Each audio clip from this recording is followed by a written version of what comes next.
రాజ్యాంగం పట్ల నిజమైన విశ్వాసం, విధేయత చూపుతానని, భారతదేశ సార్వభౌమాధికారాన్ని,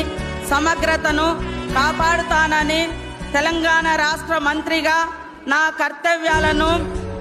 శ్రద్ధతో,